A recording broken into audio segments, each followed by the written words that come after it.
How's it going, everybody? Too Spooky here. In today's video, we're going to be talking about Escanor. More specifically, we'll be talking about his ability, Sunshine. We'll be going over everything from how it works to how he obtained it in the first place. There will be spoilers, so make sure to proceed with caution. Anyway, make sure to sit back, relax, and praise the fucking sun! Like I said before, the ability itself is called Sunshine. It not only gives Escanor a power unlike any other, or lack of, but it directly affects his personality as well. To put it simply, this ability has different characteristics solely dependent on the time of day or night. Beginning at dawn, Escanor's power will begin to rise, and continue to rise throughout the day until his power peaks at noon. His power will then slowly decrease until his power reaches an all-time low at midnight. During the day while his power is rising, Escanor's body also increases in height and muscle mass as the sun continues to rise. In terms of his power, the higher the sun rises, the more power he accumulates. The power in question is strength, endurance, and magic as well. His magic power alone is so intense that it radiates out of his body as a form of heat. This heat can easily melt stone, and generally turns his surroundings into ashes. However, it's likely Escanor can control this heat's radiation, so it doesn't hurt his companions, for instance. With his magic power, he is also able to focus it together to create a miniature sun. This technique is called Cruel Sun. Escanor is able to attack enemies with this miniature sun by controlling its movements with mere hand gestures, and the heat of this miniature sun on its own is enough to casually melt nearby armor. Escanor can also use a second ability with this miniature sun called Pride Flare, which causes the sun to quickly flare up, creating extremely bright light and extremely hot flames. This attack is so hot that it can evaporate a nearby lake in an instant. When it comes to his physical strength, it's hard to even describe how powerful he gets throughout the day. When he was first introduced in the main storyline, it was said that his power level was increasing by 5 basically every second. So during the day, Escanor's strength is essentially unrivaled. Our first example of just how powerful Escanor is was during his fight against Galland. You need to keep in mind that Galland previously completely bodied Meliodas and a few of the other sins. And when it came to Escanor, Galland not only got quickly taken care of, but he also ended up turning himself into stone with his own power, because he tried to run away from Escanor after realizing just how goddamn strong this man was. If Galland was legitimately terrified of him, you can only imagine how strong he must have been. We saw more examples of his magnificent strength later on, most notably against Estarossa and later Meliodas, each time Escanor seeming stronger than the previous. When it comes to his physical attacks, we haven't seen any named techniques, but recently we saw an attack called Super Slash that caused a considerable amount of damage to the surrounding area with just one strike. Escanor's abilities can also be explained further with the addition of his sacred treasure, Divine Axe Rita. To start, the axe is extremely heavy, and the weight distribution was noted by Galland to be way off for a two-handed weapon. In fact, it was so heavy that Galland couldn't even lift it. Yet to further prove Escanor's immense strength, he could lift it easily with one hand. Escanor can of course use this axe to slash his enemies with great force, but the axe itself also has a special ability, which is the ability to absorb and store the heat that radiates from Escanor. Escanor can then use an unnamed technique with the phrase Sacred Treasure Release, which releases all the heat that was stored in the weapon, which will cause such a bright wave of heat that observers easily mistake it for the actual sun itself. The heat released from the axe is also capable of burning everything within Escanor's surroundings to ashes. Escanor's strength will eventually peak at noon, and when it does, Escanor can become the literal incarnation of invincible power that is known as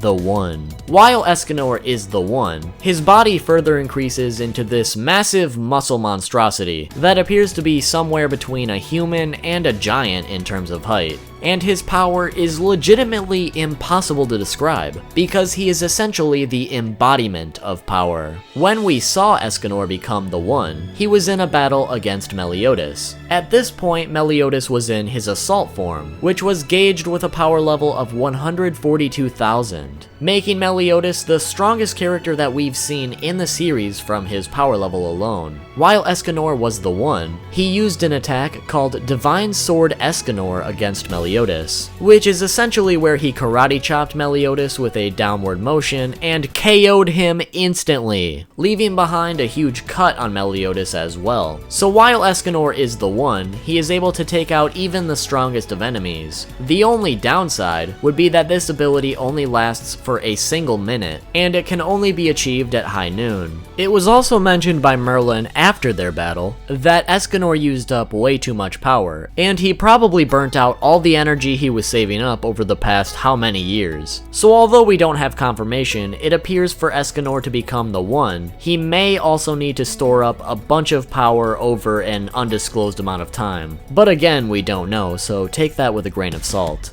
After Escanor hits his peak and the sun begins to set, everything that was increasing before begins to decrease. So his height, his muscles, his power, everything begins to slowly decrease until Escanor is just a normal, weak man with no power whatsoever. In fact, at midnight, when Escanor is at his weakest, his power level was recorded at a measly 15, which is the lowest power level we've seen in the series. So depending on the time of day, Escanor can be both the incarnation of invincible power, or the weakest character in the entire series. In addition to all of that, his personality also changes depending on the time of day. At night, Escanor's personality is very submissive, skittish, and polite, but during the day, he is the most prideful man in existence, which is why he became the Sin of Pride. So in a way, Sunshine is very similar to a Jekyll and Hyde type situation. Now that we've explained what Sunshine is and how it works, how did Escanor acquire this ability? Well, as of right now, we don't know exactly how Escanor got a hold of the ability, but we do know where the ability originated from. As far as Escanor knows, he was born with the ability. You see, Escanor was born as a prince of Castelio Kingdom. As a child, his older brother Damon had a tendency to pick on him, until one day when Escanor's power awakened out of the blue and he broke his brother's arm. Due to Escanor's strange appearance and attitude, his parents disowned him, and the kingdom itself mobilized its forces in an attempt to kill him. Luckily, a kind woman smuggled him out of the country in a barrel before they were able to find him. And ever since, Escanor has traveled the lands, always being known as a monster, even to those he ended up helping, until he met Merlin and Meliodas, of course. But although Escanor has made this ability his own, it originated elsewhere. Apparently, the ability Sunshine was originally the ability of the Archangel Mael. You see, each of the 4 archangels were gifted a different form of grace from the supreme deity, very similar to the 10 commandments from the Demon King. And each of these different graces have their own unique ability. Ludoshel's ability is Flash, Sariel's ability is Tornado, Tarmiel's ability is Ocean, and then of course Mael's was Sunshine. As far as it was described, Mael's ability was the exact same as Escanor's. However, nothing was mentioned about decreasing power at night. In terms of how Escanor got a hold of this ability, we don't exactly know. Apparently, Mael was killed in the Holy War 3,000 years ago by the 10 Commandments, and in the process, his grace was lost. How Escanor obtained this grace is unknown, but Escanor seems to think that the grace simply chose him as the mightiest and greatest person in existence. So hopefully soon we'll find out the details of how exactly Escanor got a hold of this ability, but until then, that is all the information we have about Escanor's ability, Sunshine. Hopefully you guys learned something new, or now have a better understanding of how it works. If you enjoyed the video, be sure to drop a like, I would really appreciate it. I have a few more 7 Deadly Sins videos planned right now, but if you guys want to see more, be sure to comment down below. Otherwise, comment below which series you want me to talk about next. And if you made it this far in the video, be sure to comment, praise the sun. Also be sure to subscribe and hit that notification bell so you can be notified about the next video. Follow me on Twitch for upcoming live streams, and with that, if you cannot get enough too spooky content, well, make sure to click here for 101 facts about the 7 deadly sins, or click here for an explanation of Kurapika's Nen abilities from Hunter x Hunter. Thanks for watching, and I'll see you all soon with a new video.